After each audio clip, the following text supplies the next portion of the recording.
بسم اللہ الرحمن الرحیم الحمدللہ رب العالمین والصلاة والسلام علی رسولہ الکریم اما بعد۔ آج بتاریخ 19 دسمبر سن 2022 گروپ سوال شیخ مقصود حفظہ اللہ سے جوابات سیریز SMS فائل 11 نشر ہونے جا رہی ہے، امید کے بغور سماعت فرمائیں گے۔ گروپ نمبر 8 شروع کرتے ہیں شیخ محترم۔ گروپ نمبر 8 سے پہلا سوال ہے، ساتھی نے ایک واقعہ بھیجا ہے جس کے اندر تفصیل کے ساتھ واقعہ ہے، جس میں امام احمد بن حنبل رحمۃ اللہ علیہ کا واقعہ کہ ان کے پاس کوئی شخص خلیفہ کا خط آتا ہے یا کوئی نوکر آتا ہے اور کہتا ہے کہ ان کی بیٹی یا کسی خلیفہ کی بیٹی وغیرہ جو ہے بیمار ہے، تو لہٰذا انہوں نے ایک چپل دیا اور کہا کہ اس کو کہہ دو کہ شیطان سے کہ وہ چلا جائے، چھوڑ جائے۔ چپل دیا اور وہ بیٹی صحت یاب ہو گئی۔ اس کے بعد ان کا انتقال ہوتا ہے امام احمد بن حنبل کا، پھر اس کے بعد ان کے شاگرد، پھر وہ دوبارہ شیطان آتا ہے۔ اس طریقے کا ایک واقعہ ذکر کیا گیا ہے ان کے طبقات میں۔ تو اس کی کیا ہے، یہ صحت کو ٹھیک پہنچتا ہے یا نہیں، یا ایسے واقعات بیان کیے جا سکتے ہیں یا نہیں، یا ان کے اوپر بھروسہ کیا جا سکتا ہے یا نہیں؟ یہاں دیکھیے دو باتیں ہیں۔ ایک بات تو اس واقعے سے متعلق ہے، اس واقعے کو ظاہر بات ہے امام احمد بن حنبل رحمہ اللہ سے متعلق جو لکھی کتابیں ہیں، جیسے طبقات حنابلہ ہے، اور وہیں سے دوسرے لوگوں نے بھی اس کو لے کر کے نقل کیا ہے، تو یہ چیز تو ان کی تاریخ میں موجود ہے، اور شرعاً اس میں کوئی قباحت نہیں پائی جاتی، شرعی طور پر اس میں کوئی قباحت نہیں ہے۔ بعد اللہ تبارک و تعالیٰ کے کچھ ایسے مقرب بندے ہوتے ہیں کہ شیطان ان کی قدر کرتا ہے یا شیطان ان سے ڈر کر کے بھاگتا ہے۔ امام ابن تیمیہ رحمہ اللہ وغیرہ کے بارے میں بھی شیخ ان کے خاص شاگرد امام القیم رحمہ اللہ نے لکھا ہے اس قسم کے واقعات، اور یہ چیز مشاہد بھی ہے، یہ چیز مشاہد بھی ہے کہ بعض میں جانتا ہوں کہ قریب ایسے بزرگ ہیں کہ شیطان ان کی قدر کرتا ہے، یعنی اگر وہ کچھ اس قسم کی چیزیں لکھ دیں یا کر دیں تو شیطان اس سے کا احترام کرتے ہوئے بھاگتا ہے۔ اور اس کی دلیل وہ حدیث بھی ہے، اللہ کے رسول صلی اللہ علیہ وسلم نے ارشاد فرمایا کہ اے عمر، جب بھی شیطان تمہارے کسی راستے میں تم سے ملتا ہے تو تمہارا راستہ چھوڑ دوسرا راستہ اختیار کرتا ہے کہ نہیں ہے؟ تو ایسے میں کوئی قباحت نہیں ہے۔ دوسری چیز یہ ہے کہ دیکھیے جو قصے اس قسم کے ہوا کرتے ہیں، اگر وہ قصے قرآن مجید میں یا اللہ کے رسول صلی اللہ علیہ وسلم کی احادیث صحیحہ کے اندر صحیح طور پر ثابت نہیں ہیں، تو اس سے کسی عقیدے، اس پر کسی عقیدے وغیرہ کی بنیاد نہیں رکھی جا سکتی۔ بطور استثناء کے شواہد کے انہیں تو پیش کیا جا سکتا ہے، لیکن انہیں بنیاد نہیں بنایا جا سکتا۔ کیوں؟ اس لیے کہ اس سلسلے میں ہم نے اپنی کتاب حقیقت وسیلہ کے اندر کئی نقاط ذکر کیے ہیں، 10 نقاط ذکر کیے ہیں، اس سے زیادہ نقاط، جس سے یہ معلوم ہو کہ یہ بنیاد نہیں بن سکتے۔ ان میں سے ایک چیز تو یہ بھی ہے کہ اولاً اس قسم کے قصوں کے صحت اور ضعف کے بارے میں، یعنی سندی طور پر نقل کے بارے میں علماء کوئی خاص توجہ نہیں دیتے تھے، کیوں؟ وہ جانتے تھے کہ یہ چیزیں دلائل شرعیہ میں سے نہیں ہیں۔ دوسری چیز یہ ہے کہ کسی بھی قصے کے ظاہر بات ہے جو جن الفاظ میں وہ قصہ یا جس صورتحال میں وہ قصہ مکمل طور پیش آتا ہے، جس طریقے سے حدیثوں کے ضبط کرنے کا لوگ اہتمام کیا کرتے تھے، اس قصے کے الفاظ اور اس کے تمام جوانب کو ضبط کرنے کا اہتمام نہیں کرتے تھے۔ کس سے بیان میں کوئی ایک لفظ اضافہ کر دیا، حدیثوں میں تو یہ ہے، اس لیے فوراً اس لفظ کو مدرج کر دیا، کہہ دیا کرتے تھے، ہے کہ نہیں؟ اور یہ دیکھتے تھے کہ جو آدمی نقل کر رہا ہے کہیں اس سے ثابت نہیں ہوتا تھا یہ تمام چیزوں کا، لیکن قصوں کے بارے میں ان چیزوں کا اہتمام نہیں ہے۔ اسی لیے دیکھیں کہ آپ علماء سے متعلق جو قصے ہیں، آپ 2 قصوں پڑھیں، بس اوقات اس میں تضاد پایا جاتا ہے، اس میں تضاد پایا جاتا ہے۔ بنیادی طور پر کہتا ہے کہ ایک قصہ ہے، لیکن یہ ہے کہ اس کے جو تمام جزیات ہیں یا تمام الفاظ ہیں، ان سے کوئی دلیل پکڑی جائے اور اس سے کوئی مسئلہ ثابت کیا نہیں ہو سکتا۔ تو قصوں کے بارے میں اس چیز کا اہتمام کرنا چاہیے کہ علماء عموماً اس کے سند پر اور اس کی صحت اور ضعف کے بارے میں یا اس کے الفاظ کے ضبط کے بارے میں وہ اہتمام نہیں کہ جو حدیث رسول کے بارے میں کیا کرتے تھے، اس لیے اسے بنیاد نہیں بنایا جا سکتا ہے۔ اگر کوئی ایسا قصہ ہے جو شریعت کے خلاف پڑتا ہے، اسے چھوڑ دیا جائے، چاہے جتنے بزرگ کے متعلق آیا ہوا، اور اگر شریعت کے خلاف نہیں ہے تو اس سے بطور دلیل کے نہیں بلکہ بطور استناد کے، یعنی ایسا ہو سکتا ہے وہ چیز پیش کی جاتی ہے۔ جی جی اگلا سوال ہے ساتھی پوچھتے ہیں شیخ محترم 10 محرم کے تعلق سے بہت ساری باتیں مشہور ہیں، جیسے کہ 10 محرم کو حضرت آدم علیہ السلام کی پیدائش ہے، یا ان کی توبہ قبول ہونا ہے، دنیا میں اتارا جانا ہے، حضرت نوح کی کشتی ہے، اور اسی طرح قیامت کا وقوع ہے. یہ ساری چیزیں 10 محرم کو لے کر بہت ساری چیزیں بیان کی جاتی ہیں. تو حقیقت کیا ہے ان سب چیزوں بھائی دیکھیے 10 محرم یا عاشورہ سے متعلق بہت سی چیزوں کا اضافہ کیا گیا ہے. جب تک وہ چیز اللہ کے رسول صلی اللہ علیہ وسلم سے قابل اعتماد سند سے نہ آئے اس وقت تک اس کے اوپر اعتماد نہیں کیا جا سکتا. یہ بات جس حدیث کے اندر بیان کی گئی سنن ترمذی وغیرہ، سنن نہیں نعوذ باللہ من ذالک، معجم طبرانی کبیر وغیرہ میں ایک صحابی سے مروی ہے جس سے متعلق علامہ البانی نے کہا کہ یہ موضوع ہے، یہ حدیث موضوع ہے. تو اس سے متعلق جو باتیں ذکر کی جاتی ہیں، البتہ ایک ضعیف حدیث مسند احمد میں ہے جس کو امام علامہ ساعتی رحمہ اللہ نقل کرنے کے بعد کہتے ہیں وہ اسنادہ جید. اس میں تو یہ حضرت موسیٰ علیہ السلام کو اسی تاریخ کو نجات ملی اور نوح علیہ السلام کی کشتی جودی پہاڑ پر ٹھہری تھی، لیکن دیگر علماء اس اضافے کو شاذ قرار دیتے ہیں. البتہ جہاں تک نوح علیہ السلام حضرت موسیٰ علیہ السلام نجات کا ہے وہ تو صحیح بخاری سے ثابت ہے کہ آپ صلی اللہ علیہ وسلم نے اس پر جب یہود نے کہا تو آپ نے اس پر خاموشی اختیار کی. اس کا مطلب کیا ہے کہ وہ سچ ہے. جی اگلا سوال ہے ساتھی پوچھتے ہیں کہ شیخ محترم حضرت ادریس علیہ السلام اور حضرت عزیر علیہ السلام کے بارے میں کہا جاتا ہے کہ انہیں جنت میں یعنی زندہ اٹھا لیا گیا، کیا کہا جاتا ہے؟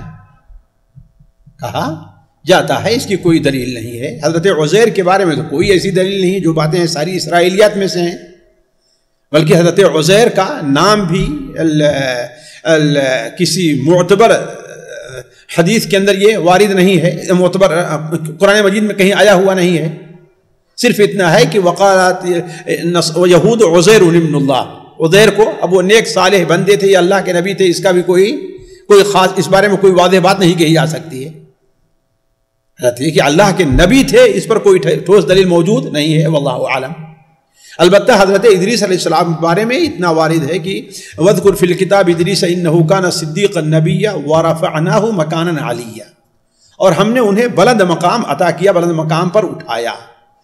یہ نہیں کہا کہ رفعناہ الی مکان علیہ، یہ نہیں کہا ہے کہ اس سے بلند مقام تک اٹھایا. تو اس سے دونوں معنی ہو سکتا ہے کہ ان کے مقام کو بلند کیا، انہیں بلند مقام عطا کیا ہم نے. یہ کوئی ضروری نہیں ہے کہ وہ انہیں آسمان پر اٹھا لیا گیا ہو، یہ اسرائیلیات ہے، کوئی اس بارے میں صحیح حدیث نہیں ہے، واللہ اعلم. جی اگلا سوال ہے ساتھی پوچھتے ہیں شیخ محترم نماز جنازہ میں جو ہے سورہ فاتحہ یا زمزورہ وغیرہ کا کیا حکم ہے؟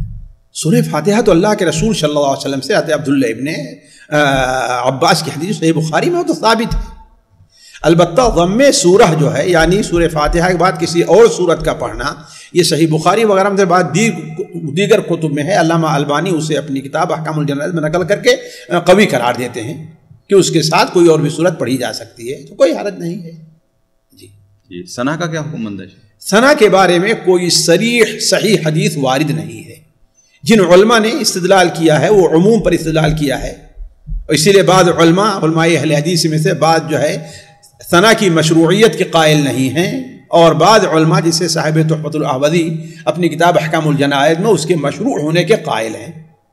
لیکن عمومی طور پر کوئی صریح حدیث اس سلسلے میں وارد نہیں ہے جس پر اعتماد کیا جا سکے. جی اور یہی تو اہل علم کہتے ہیں کہ احناف کا عجیب مسئلہ ہے، سورہ فاتحہ کا ذکر صحیح حدیث میں ہے تو ان کے ہاں وہ چیز موجود نہیں ہے، اور ثنا کا ذکر کسی حدیث میں نہیں تو ان کے ہاں مشروع اور نماز کے اندر جو ہے وہ مشروع قرار دی گئی. عجیب مسئلہ ہے یہ. جی اگلا سوال ہے ساتھی پوچھتے ہیں شیخ محترم اگر نماز فجر میں تاخیر ہو جائے یا قضا ہو جائے فجر کی نماز، تو جب سورج وغیرہ نکلنے کے بعد اگر کوئی آدمی پڑھتا ہے تو کیا سنت بھی وہ پڑھے گا یا نہیں؟ بالکل، وہ حدیث صحیح بخاری وغیرہ میں ہے، صحیح مسلم میں، کہ اللہ کے رسول صلی اللہ علیہ وسلم نماز جب قضا ہوئی تو آپ نے فرمایا کہ یہاں سے ہٹو اس لیے کہ یہاں پر تمہیں غفلت لاحق ہوئی ہے. یہ سورج نکلنے کے بعد ہے کافی، حضرت عمران بن حسین کی حدیث میں. پھر آپ صلی اللہ علیہ وسلم آگے گئے، وہاں پر آپ ٹھہرے، استنجا وغیرہ سے فارغ ہو وضو فرمایا، پھر اذان ہوئی، آپ نے سنت پڑھی، پھر آپ نے فرض نماز پڑھائی ہے. جی جی اگلا سوال ہے، ساتھی پوچھتے ہیں شیخ محترم آج کل ہمارے محلے میں یہ چیز، مطلب محلے کی مسجد میں یہ چیز دیکھی جاتی ہے کہ لوگ نماز کے بعد جو ہے ایک دوسرے سے سلام کرتے ہیں اور وہ خصوصی مصافحہ کرتے ہیں، چاہے وہ آپس میں جانتے ہوں یا نہ جانتے ہوں، ایک وہاں پر ایک رواج بن چکا ہے آپس میں سلام کرنا اور مصافحہ کرنا. اور اسی طریقے سے بعض لوگ جو ہے مصافحہ کرنے کے بعد اپنے سینے پر ہاتھ رکھتے ہیں، یہ بھی ایک رواج چل پڑا ہے، ان کا کیا حکم ہے شیخ؟ یہ ساری چیزیں غیر مشروع ہیں اور قرآن اور حدیث سے اس پر کوئی دلیل نہیں ہے. نماز کے بعد مصافحہ کرنے یا سلام کرنے کی دو صورت ہو سکتی ہے. ایک صورت تو یہ ہے کہ آپ اس سے کبھی ابھی ملے نہیں نماز سے پہلے، اگرچہ آپ کی پہچان کا ہے یا پہچان کا نہیں ہے. اب آپ نماز سے فارغ ہوئے اور جو نماز کے اذکار جو ہیں وہ ان کے پڑھ لینے کے بعد جو ہے جیسے عام ملاقات ہوتی ہے اس طریقے سے آپ نے اس سے سلام کر لیا، مصافحہ کیا، کوئی حرج نہیں ہے. لیکن ساتھ میں آئے ہیں، مسجد میں داخل ہوئے ہیں یا باہر اگر کھڑے ہو کے ملے تو ان سے سلام مصافحہ نہیں کریں گے، گویا اسے آپ نماز کے ساتھ خاص مانیں، نماز کا ایک حصہ مانیں، یا نماز کے بعد کے جو کام ہیں ان میں ایک مانے تو یہ چیز بدعت ہوگی. کیوں؟ اس لیے کہ نبی کریم صلی اللہ علیہ وسلم اور صحابہ کرام سے یہ ثابت نہیں ہے. جی یہ چیز عادات میں نہیں آ سکتی شاید؟ نماز سے منسلک ہونا، کوئی عادت اگر نماز سے منسلک ہو تو وہ دیکھا جائے گا نا. عادت تو یہ بھی ہے کہ تھوڑی ابھی ساتھ میں آ رہے ہیں نا، اس لیے کہ سلام کی مشروعیت کی کوئی وجہ تو ہونی چاہیے نا. یہاں پر گویا ایک وجہ سے آپ سلام کو مشروع کر دے رہے ہیں. آپ جانتے ہیں کہ سنت کے مطابق ہونے کے لیے جہاں 6 چیزوں میں موافقت ضروری ہے اس میں سبب بھی موافقت ضروری ہے کہ کس سبب سے آپ یہ کام کر رہے ہیں. آیا اس سبب سے اللہ کے رسول نے کیا ہے کہ نہیں کیا ہے؟ آپ اس کو سبب کیا بنا رہے ہیں؟ نماز سے فارغ ہونا ہے کہ نہیں ہے؟ تو نماز سے فارغ ہونا سبب کیا؟ نماز سے فارغ ہونا تو سبب نہیں کہا جا سکتا. یہاں پر مسجد میں جمع ہونا یہ سبب، یہ نہیں ہے، یہ بات نہیں ہے. بعد آپ کوئی مصری کے سامنے ساتھ کوئی نماز پڑھے کہ نہیں پڑھے ہیں؟ نماز سے فارغ ہونا فوراً تقبل اللہ منک یا حرمن یعنی تمہیں حرم میں نماز پڑھنے کی توفیق ملے. یہ عادت کہاں رہ گئی ہے؟ یہ عادت کہاں ہے؟ تو گویا حرمن یا تقبل اللہ منک کیا اسی نماز کا آپ حصہ مان لے رہے ہیں. جی اللہ کل حال قطعاً ایسی بدعت ہے، اسے ترک کرنا چاہیے اور لوگوں کو متنبہ کرنا چاہیے. یہ چیز جو تم کر رہے ہو یہ چیز قرآن اور حدیث سے یا سلف سے ثابت نہیں ہے. اور اب خود ہی جانتے ہیں یہ چیز کہیں حتیٰ کہ خود ان کے احناف کے یہ چیز نہیں تھی، اب نہیں انہوں نے بدعت ایجاد کر لی ہے اپنے یہاں. وہ اپنی کتابیں بھی نہیں لکھتے ہیں کہ ہاں بھائی یہ چیز جو ہے پڑھی ہے آپ، فقہ حنفی کتابیں آپ نے پڑھی ہے نا، کہیں ہے یہ چیز اس کا ذکر ہے؟ جی تو یہ سینے پر ہاتھ رکھنے کا یہ بھی عادت میں نہیں آئے گا؟ بھائی سینے پہ ہاتھ رکھنا اگر عام ہے، کوئی کہتا ہے تو ہم اس کو بدعت نہیں کہتے، لیکن یہ ہے کہ آخر وجہ کیا سینے پہ ہاتھ رکھ رہے ہو؟ احترام. میں نہیں سمجھتا کہ احترام ہے. نہیں، احترام سے کا ایک اسٹائل ہے. بھائی دیکھیے اگر صرف احترام تک ہو آپ کے تو ٹھیک ہے، لیکن میں نہیں سمجھتا. اس لیے کہ یہ سلام کا آپ اسے حصہ ایک بنا لیں، گویا کہ سلام کرنے کے ایک طریقوں میں سے ایک طریقہ یہ بھی ہے کہ ہم آپ کے اپنے پتہ نہیں کیا اشارہ کرنا کہ ہم آپ سے محبت کرتے ہیں یا نہیں کرتے ہیں، محبت کرتے ہیں پتہ نہیں محبت ہے بھی کہ نہیں، ادب ہے بھی نہیں. تھوڑی دیر میں گالیاں دینا شروع کریں گے اور محبت کریں گے. وہ بات کی بات ہے، لیکن بات کی بات نہیں ہے. یہی بات اصل مسئلہ ہے کہ آخر اس کی وجہ کیا ہے. ٹھیک ہے آپ کو کسی سے محبت ہے اور یہ تو وہاں پہ یہاں تو ہر ایک کے ساتھ ہو رہا ہے، چاہے اس سے سلام نہیں کرنا چاہتا وہ آ کے سلام کرے تو مجبور ہو کر کیا کر رکھے گا. مطلب چھوٹے بچوں سے تو ایسا نہیں کرتے ہیں، لیکن جب بزرگ شخصیت ہے، امام صاحب ہیں، بڑے لوگ سے جب ملاقات اللہ کل حال شیخ دیکھیے بدعات کے دروازے ایسے ہی کھلتے ہیں. آپ یہ کر رہے ہیں، سامنے والا کیا سمجھے گا سلام کے طریقوں میں سے کل آپ چھوڑ دیں اس کو لوگ عیب دلانا شروع کریں گے، ہے کہ نہیں ہے؟ اور عام لوگ کیا سمجھیں گے گویا کہ سلام کرنے کا مسنون طریقہ یہی ہے ہمارا. جی اگلا سوال ہے، ساتھی پوچھتے ہیں شیخ محترم کاجل اور سرما وغیرہ میں کیا فرق پایا جاتا ہے؟ بچوں کو نظر بد سے بچنے کے لیے جو کاجل کا جو چھوٹا سا ٹیکا لگایا جاتا ہے پیشانی پہ یا گال پہ وغیرہ، تو اس کا کیا حکم بنتا ہے؟ بھائی دیکھیے کاجل اور سرما دونوں دو چیزیں ہیں. کاجل ایک فطری چیز ہے اور سرما مصنوعی, وہ کاجل ایک مصنوعی چیز ہے اور سرما ایک فطری چیز ہے جو پیدا ہو, جو پہاڑوں سے نکلتی ہے. تو دونوں الگ الگ چیزیں ہیں. کاجل کے لیے عام طور پر کالک اور کچھ ہوتی ہے, اس میں ملا کر کے اس میں بنایا جاتا ہے. تو کحل اور یہ چیزیں جو ہیں نا اس زمانے میں بھی کیا کہتے ہیں پائی جاتی رہی ہیں, پائی جاتی رہی ہیں. اللہ کے رسول صلی اللہ علیہ وسلم سے جو کاجل لگانا یہ تو اسمت سرما لگانا یہ تو ثابت ہے, لیکن کاجل اللہ کے رسول صلی اللہ علیہ وسلم سے یہ وارد نہیں ہے. البتہ یہ چیز ہے کہ یہ قدیم زمانے سے یہ چیز چلی آ رہی ہے, یہ چیز چلی آ رہی ہے. بلکہ مجھے یاد ہے کہ امام محی السنہ بغوی رحمہ اللہ نے اپنی کتاب شرح السنہ کے اندر حضرت عثمان غنی کا کوئی قول نقل کیا ہے کہ جب بچے کو کاجل سرما لگاؤ دسموا نونتہ, تو یہ حصہ جو نا اس کو کیا ہے کالا کر دو تاکہ نظر سے بچے, لیکن ظاہر بات اس کی صحت ثابت نہیں ہے. تو اب اس طریقے سے جو ہے ایسی چیزیں کرنا, یہاں لگا دینا اس کی خوبصورتی کو نہیں, یہ ایسی چیز ہے جو ٹونے اور ٹٹکے میں داخل ہو جائے گی. آپ ایسا کیجیے لگائیے ہی نہیں بچے کو. بلکہ اب تو بعد طب سے ثابت ہو رہا ہے کہ عام طور جو مصنوعی جو یہ کاجل ہوا کرتے ہیں وہ تو آنکھ کے لیے بھی مضر ہیں. بس اوقات اس میں جو باریک سے سوراخ رکھتے ہیں وہ اس کے جو ہے بند ہونے کے اور آنکھ کے خراب ہونے کے سبب بن جایا کرتا ہے. خاص طور پر آج کل جو کالک اور یہ جو ہے وہ توا جو ہوتا ہے وہاں وغیرہ سے لے کر کے اس میں تیل وغیرہ لاتے ہیں, تو یہ چیز تو نقصان دہ ہے ہی, مضر ہے ہی بچوں کے لیے, اس سے پرہیز کیا جائے. اور یہ لگانا تو گویا کہ وہ جس طریقے سے ٹونا اور ٹٹکے کی ایک بات ہوتی ہی نہیں ہے, اس قسم کی تعویذ ہیں, ہاتھ میں دھاگے وغیرہ پہنا دینا, یہ چیز تو قطعاً جائز نہیں ہے, ناجائز اور حرام ہے. اس کے لیے اللہ کے رسول صلی اللہ علیہ وسلم نے جو اذکار بتائے ہیں بچے پہ پڑھ کر کے دم کیا کرو. اعوذ بکلمات اللہ التامات من کل شیطان وہمہ ومن کل عین لامہ, اعوذ بکلمات اللہ التامات من شر ما خلق. یہ معوذات ہے, وہ پڑھ کر کے دم کیا جائے بچوں کے اوپر, یہی کافی ہے انشاءاللہ. جی اسی کے قریب ایک کالے من کے وغیرہ بھی بچے کے گلے میں یا پیٹ وغیرہ میں ڈالے جاتے ہیں. بالکل بالکل جو ہے وہ جس سے متعلق آپ نے بیان فرمایا من علق تمیمۃ فقد اشرک, یہ تمیمہ ہے. بعض لوگ کہتے ہیں کہ حکیم لوگ کہتے ہیں کہ اس میں کچھ فائدہ ہوتا ہے, بچے ٹوائلٹ وغیرہ نہیں کرتے ہیں, دانت آسانی کے ساتھ نکلتے ہیں. بھائی دیکھیے اگر یہ طبی طور پر ثابت ہو جائے تب تو کوئی حرج نہیں, تجربات اس کا ثابت کر دیں تب تو ٹھیک ہے.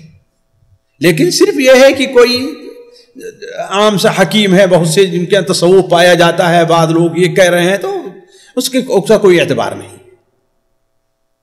ہاں اگر حکیموں کے یہاں یہ چیز بالکل مستند طور پر آ جائے, مثال کے طور پر ایک یہاں پر باندھتے ہیں کہ اس سے بلڈ پریشر کا ہے, ٹھیک ہے, اگر حکیم لوگ یہ کہتے ہیں تو اللہ تعالیٰ نے بعض مواد جو ہیں ان کے اندر خاصیت رکھی ہے کہ نہیں ہے, لیکن ضروری ہے کہ اولن تجربات, یعنی کن کے تجربات, جو اس راستے کے ماہر لوگ ہیں, ہمارے تجربات نہیں. اس لیے کہ بسا اوقات انسان کے ذہن کے اوپر اثر پڑتا ہے جس کی وجہ سے فائدہ ہوتا ہے اور وہ حقیقت میں کوئی چیز نہیں رہتی. جی تو یہاں پر اگر یہ کاجل وغیرہ عورتیں, اگر بڑی عورتیں خوبصورتی کے لیے اگر لگاتی ہیں تو کیا حکم بنتا ہے؟ لگائیں, کوئی حرج نہیں, ان کے لیے حکم نہیں ہوگا, کوئی حکم نہیں, لگائیں. اچھا یہ خوبصورتی کو لے کر بچوں کو اگر ٹیکا لگا دیا جائے تو کیا مطلب؟ یعنی بعض جگہوں پر اگر دیکھیے خوبصورتی فعلاً بقول آپ کے, جبکہ وہ بات ہے نہیں, ایک بات کر رہا ہوں کہ بقول آپ کے, لیکن وہ بات ہے نہیں, خوبصورتی کے لیے کوئی نہیں لگاتا ہے. لیکن اگر خوبصورتی کے لیے وہاں پر لگایا جا رہا ہے اور کسی غیر قوم کی مشابہت نہیں کہ وہ اس سے پہچانے جاتے ہیں, ان کا کوئی مذہبی شعار ہے, فاسق قوم کا وہ نہیں ہے, تو کوئی حرج نہیں. لیکن یہ شروط پائی جائیں گی, ضروری ہے.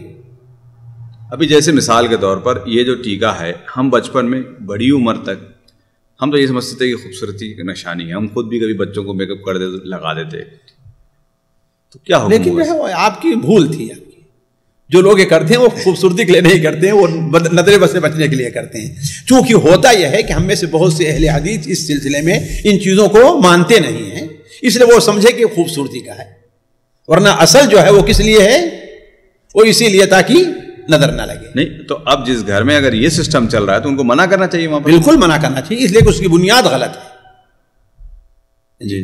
اور ایک شکل اس میں دیکھا جاتا ہے عورتیں جو پیشانی پہ جو کیا کہیں گے اس کو ٹیکا کہیں گے یا بھائی دیکھیے ہمارے یو پی اور اس علاقے میں غیر مسلموں کا شعار ہے، مسلم اور غیر مسلم عورتیں اس سے پہچانی جاتی ہیں.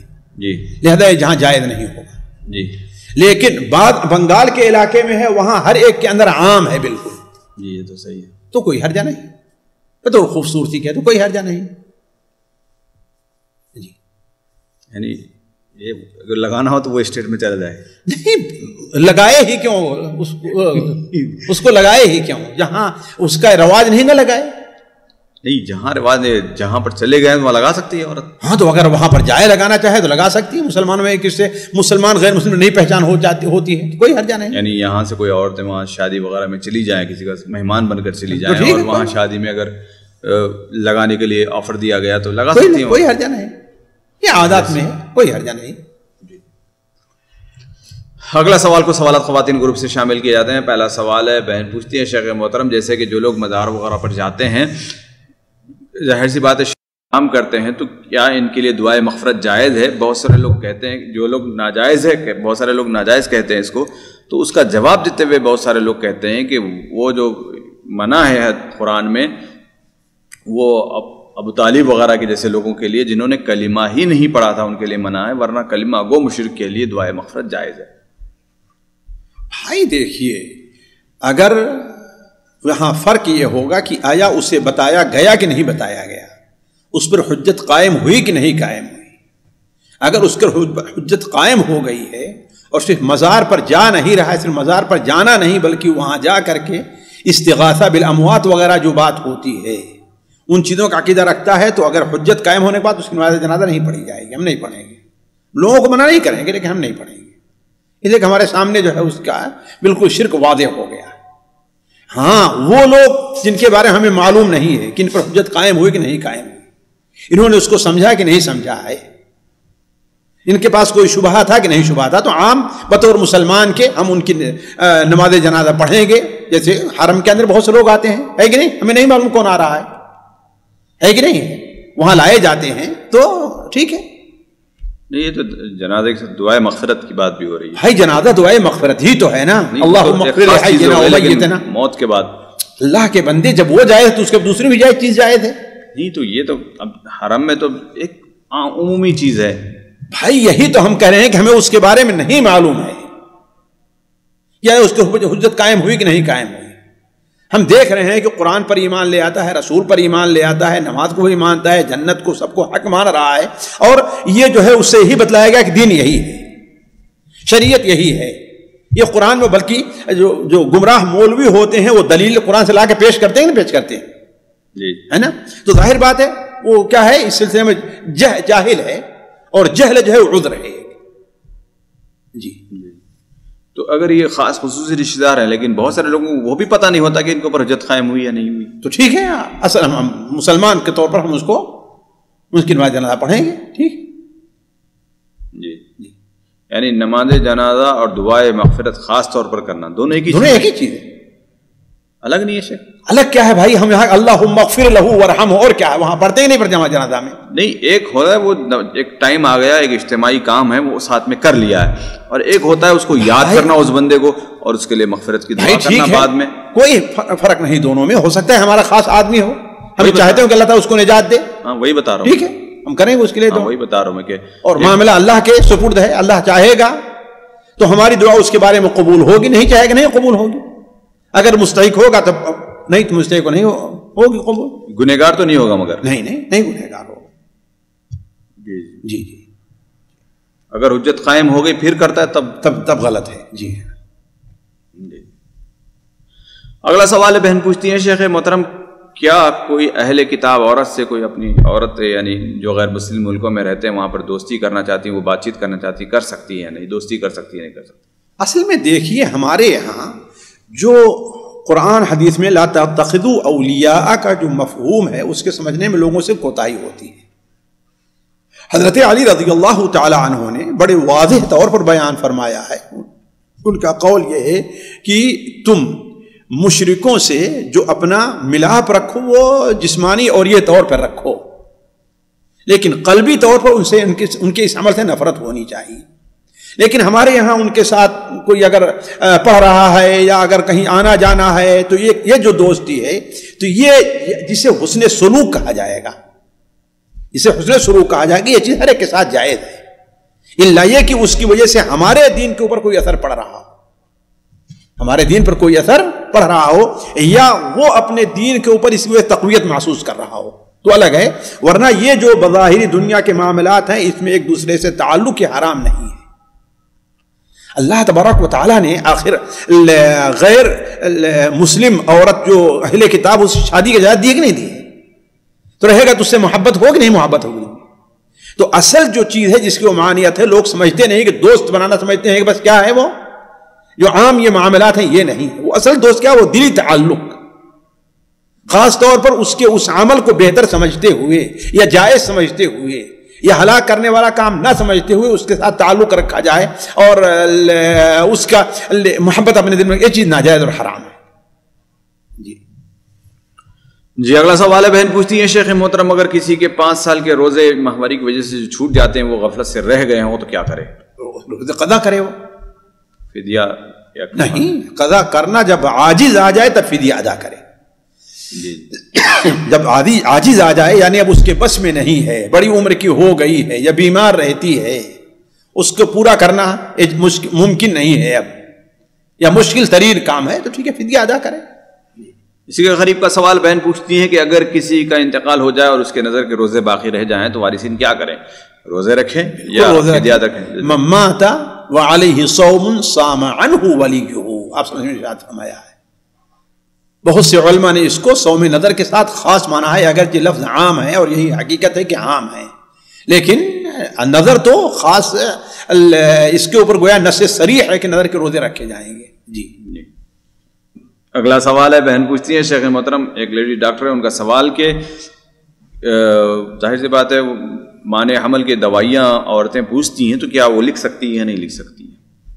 بھائی دیکھیے، معنی حمل دوائیاں آیا وہ ضرورت کے تحت پوچھ رہی ہیں بغیر ضرورت کے پوچھ رہی ہیں؟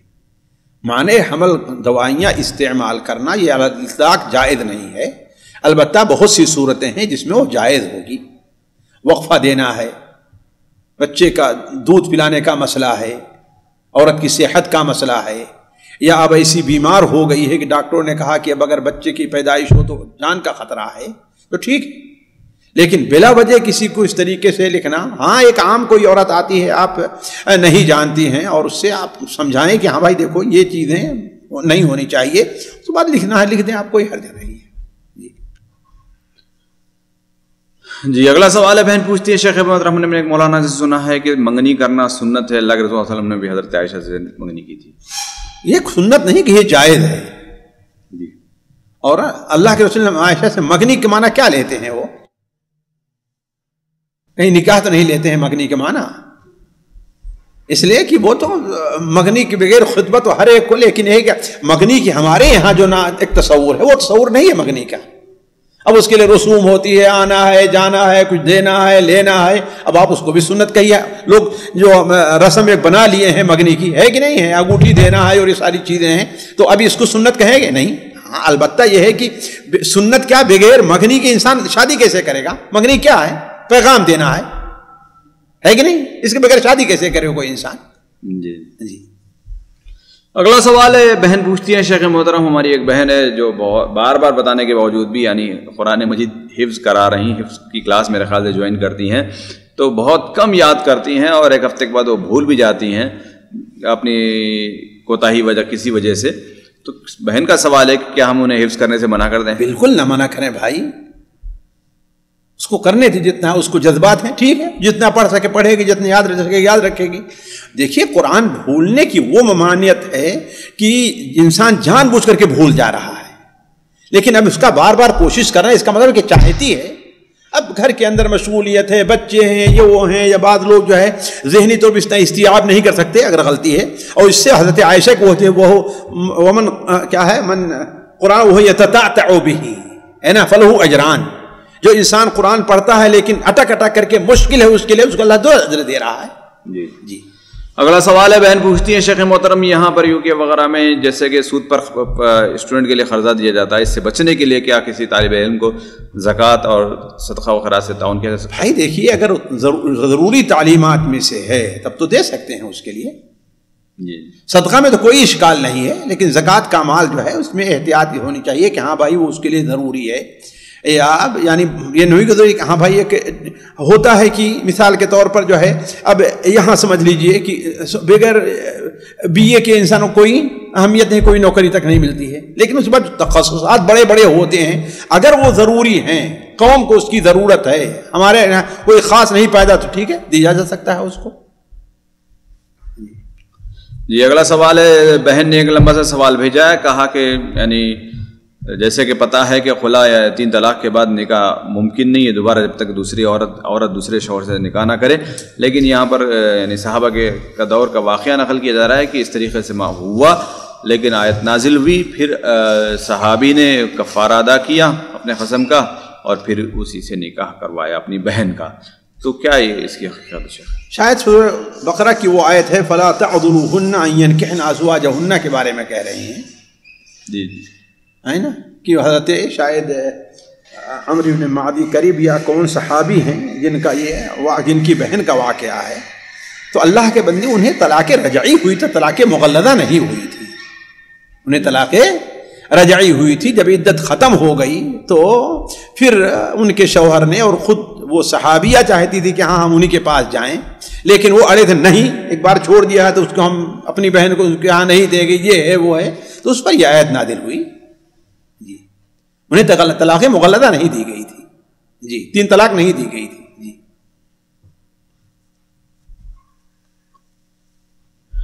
جی اگلا سوال ہے، بہن پوچھتی ہے کہ شیخ محترم جیسا کہ اللہ کے صفاتی والے نام ہیں، تو ایک ہمارے کسی کا نام کبیر ہے، تو کیا لوگ اس کو سید کبیر کہتے ہیں، تو کیا ایسا کہنا جائز ہے یا نہیں، یا لوگ کہتے ہیں کہ بس عبد الکبیر کہنا ضروری ہے ورنہ گناہ ہوگا؟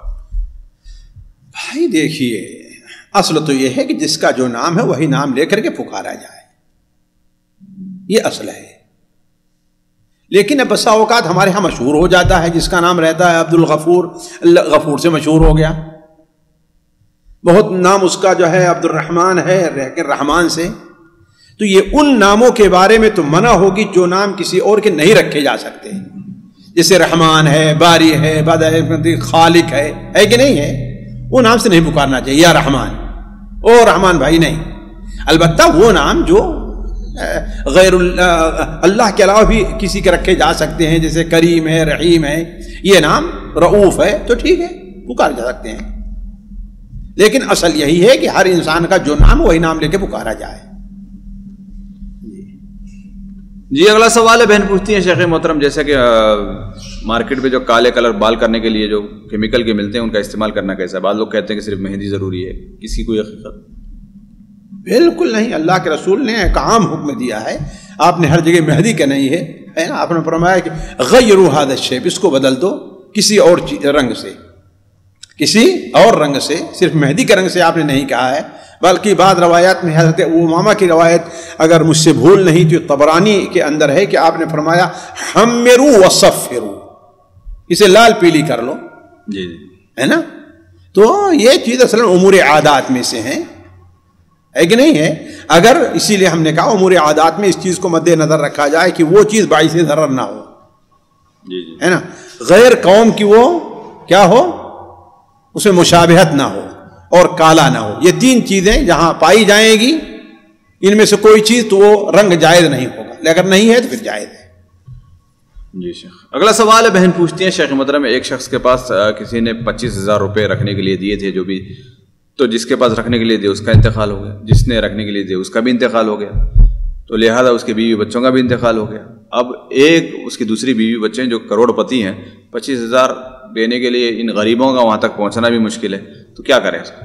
علی کل حال پوری کوشش کریں وہاں تک پہنچنے کی، جس کا مال ہے ان کے ورثہ تک جانا چاہیے، اور اتنے دنوں تک کوتاہی کرنا یہ گناہ میں پڑنے کا سبب ہے.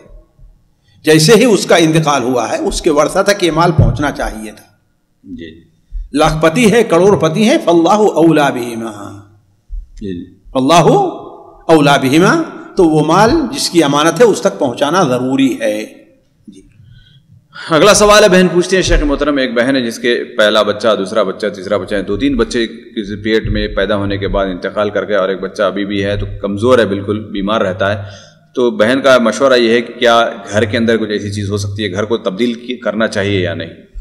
بھائی دیکھیے، اگر ایسی چیز اگر آپ کے نزدیک ثابت ہو جائے تو ٹھیک ہے، ورنہ میں جانتا ہوں بعض عورتوں کو جو ہے بل ہمارے اقارب میں سے ہیں، ان کے شروع کے 4, 5, 6 بچے ایسے ہوئے جو ختم ہوتے گئے. ہے نا؟ ہمارے 2 ایسے قریب ہیں جن کے ساتھ معاملہ ہوا، لیکن بعد میں اللہ تعالیٰ نے دیا، اور جو ہے وہ 6, 7 ماشاء اللہ 8 بچے بھی ان کے پاس ہیں. تو یہ اللہ تبارک و تعالیٰ کی آزمائش ہوتی ہے. بس اوقات کوئی بیماری ہوتی ہے، زوجین میں کوئی خرابی رہا کرتی ہے، تو اس کا اہتمام کیا جائے. اتنی جلدی سے ان چیزوں میں پڑھ کر کے اپنے عقیدوں کو نہیں خراب کرنا چاہیے. جی. اگلا سوال ہے، بہن پوچھتی ہیں شیخ محترم، مہینے میں جو 3 روزے رکھے جاتے ہیں 13, 14, 15، اگر کوئی ایک چھوٹ جائے تو باقی کے 2 یا 1 رکھے جا سکتے ہیں؟ بالکل رکھے جا سکتے ہیں. اور اگر رکھیں تو کیا جو ایک چھوٹ گیا اس کا قضا کرنا ضروری ہے؟ ضروری نہیں ہے، لیکن قضا کرنا چاہے تو کر لیں. جی، یعنی اس کے لیے اجازت ہے. جی. سامعین کرام، ہمارے علمی اور عوامی دروس اور سوال و جواب کی مجلسوں سے آپ خود بھی مستفید ہوں اور اپنے دوست و احباب کے ساتھ بھی شیئر کریں. عین ممکن ہے کہ آپ کے شیئر سے کسی کی اصلاح اور آپ کے لیے صدقہ جاریہ بن جائے. واٹس ایپ پر اسلامک میسج حاصل کرنے کے لیے نمبر نوٹ فرمائیں: یعقوب عزیز 00966 5089 59707. واٹس ایپ سوال جو آپ گروپ میں ایڈ ہونے کے لیے نمبر نوٹ فرمائیں: عبدالسلام عمری 00966 502627 622. نمبر بھیجتے ہوئے نام اور پتہ ضرور لکھیں. اسی طرح ہمارے یوٹیوب چینل اسلامی دعویٰ کو ضرور سبسکرائب کریں تاکہ ہماری ہر نئی اور اہم ویڈیو کی اطلاع آپ کو فوری حاصل ہو جائے. تمام دروس، مقالات اور سوال و جواب سیریز کے لیے ہماری مشہور ویب سائٹ www.islamidawah.com کا مشاہدہ کرتے رہیں. السلام علیکم ورحمۃ اللہ وبرکاتہ.